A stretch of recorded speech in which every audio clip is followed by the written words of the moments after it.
you know, I was lined up to take off straight, and his car pushed and mine didn't. So, you know, I just got down in there. I think the car was a little faster, and, you know, I believe we pulled away from him. But, you know, this new coil-over TMC car has been working real good. You know, we made a mistake the other night and left him a hole. But, you know, when he left me the hole, I made sure I didn't leave another one behind it. Wolfgang held on for second with Stevie Smith third, Danny Smith fourth, and Bobby Allen fifth. This is Janet King reporting for On Pit Road. Well, it's time for our Slick 50 Slick Move of the Week. Each week we salute the driver or rider whose slick move avoided trouble or helped him win the race. In the World of Outlaws preliminary feature, the move that Doug Wolfgang made down low around race traffic put him in position to win. And for that move, Wolfgang will receive a bottle of Slick 50. Well, it's simply amazing how many different ways motorcycles can be raced. Camel Pro riders compete on dirt ovals. Supercross riders are among the sport's most acrobatic with those incredible jumps. But two forms of motorcycle action, which we're going to show you, don't get very much attention. The forms are drag bike racing and endurance racing, and both were in action recently. Pro Comp class, Thad Wilkes got the whole shot on Mike Hickey, but as the two Kawasaki's streaked down the track, Hickey caught Wilkes and pulled out a narrow victory at the top end with a 773 at 157 miles per hour. As Top Fuel rider Ron Webb sat on the line psyching himself for the championship run, his opponent Ron Kroll was frantically trying to start his Kawasaki. Kroll's crew pushed him to the line, but to no avail as the bike refused to cooperate. The Alaska rider got the solo pass and cruised to a 737 run at 176 miles per hour, making the long haul from Alaska worth it. Carl Alfeld Jr. and Harry Lartigue faced off in the Pro Stock final, with the veteran Lartigue getting the whole shot on his Ninja. But when the bike broke at half-track, the rookie, the son of one of the original drag bike racers, got his first Pro Stock victory. It feels real good being our rookie race and my first time ever to enter Pro Stock. The first race on the bike, we're real tickled that we went this far. An event the exact opposite of the drag bikes took place in Alabama. The World Endurance Racing Association gathered for a 6-hour tussle with Team Suzuki, the juggernaut everyone was aiming for. The heavyweight class Superbike team has dominated competition with its 170 horsepower machines. The GSXR 1100 bike was ridden to victory by Kurt Hall, Michael Martin, Donald Jackson, and Britt Tarkington. Second place overall went to the heavyweight production class bike of Team Hall and Still. Third went to DAC Racing, with Force Racing fourth and Roswell Racing rounding out the top 5.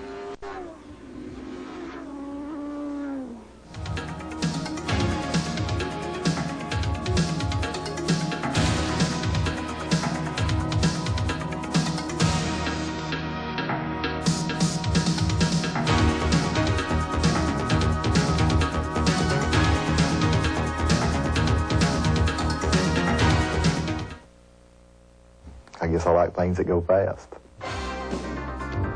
Experience life on the NASCAR circuit as you've never seen before. Call now and order Bill Elliott Racing to Victory and see what life is like for Bill Elliott in and out of Victory Lane. Meet the men responsible for the high technology and the marketing of the man known as $1 Million Bill.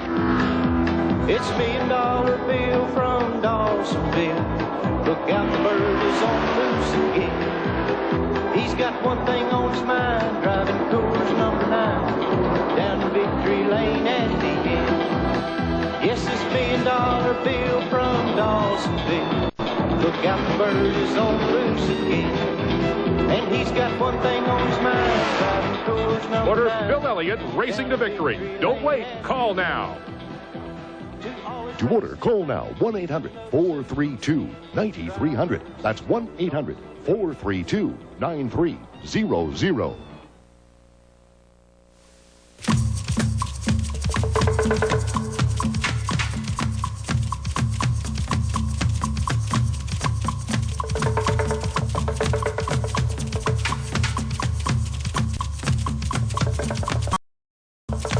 $2.50 per minute, 10-minute minimum for adults only.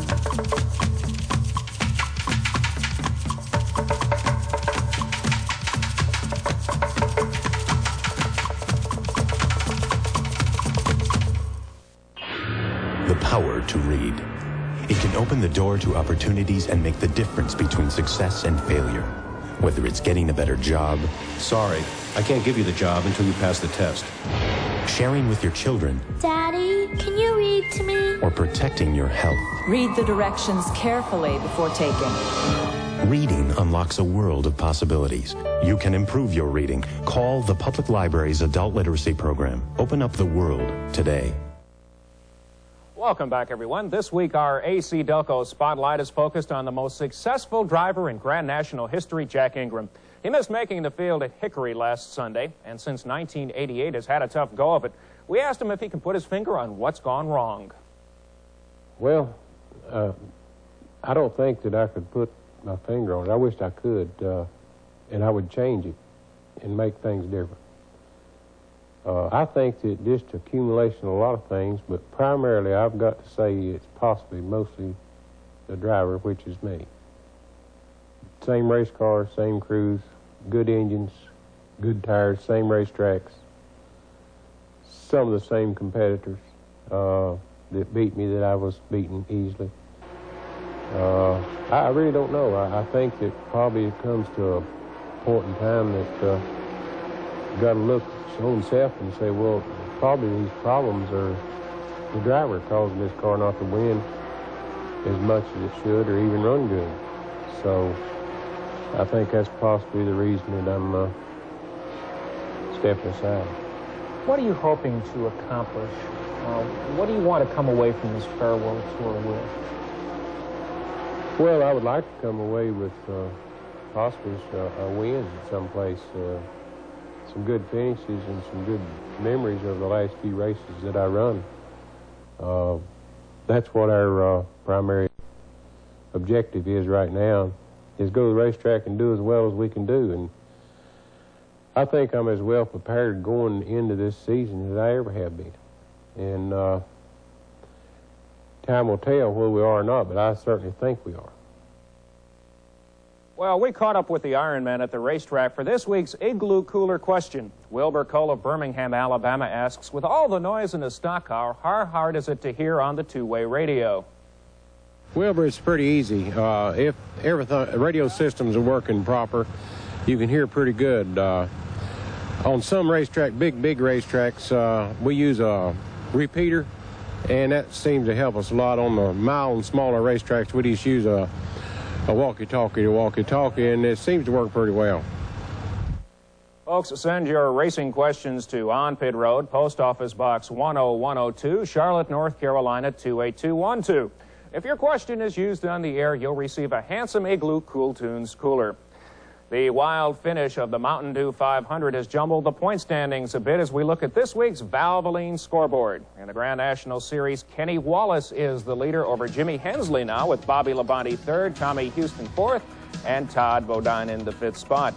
Going into the Darlington Grand National race this weekend, Dale Earnhardt continues to lead the standings. Ricky Rudd second, Alan Kulwicki third, Ken Schrader fourth, Ernie Irvin fifth, and the World of Outlaws Steve Kinzer continues with a slight lead over Dave Blaney. Then it's Mark Kinzer, Keith Kaufman, and Joe Gertie. Well, that's all the time we have this week. We leave you with more World Endurance Motorcycle Racing. I'm Mark Allen, sitting in for Pat Patterson. So long, everybody. Eagle One on Pit Road has been brought to you by AC Delco Automotive Parts. AC Delco, it's like buying time.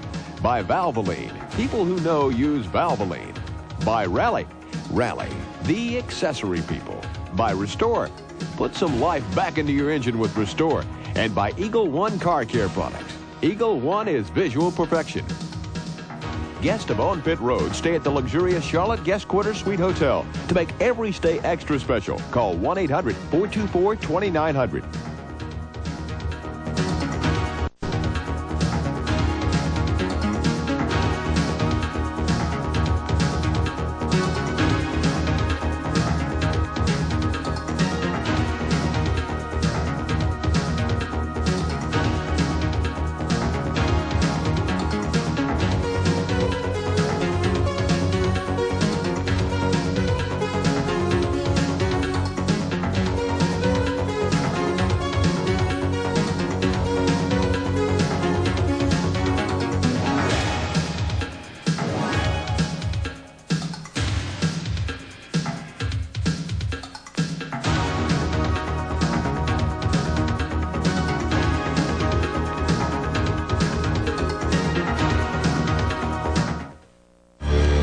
Today, millions depend on Medic Alert in an emergency to provide life-saving information. To learn more, call 1-800-ID-ALERT.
The heat is on the Lakers if they want to win their 10th consecutive Pacific Division title. And the Miami Heat are next up from Magic & Company. Don't get burned on this one. Tune in Friday at 7:30 for all the action. This is Prime Ticket, the world's largest regional sports network.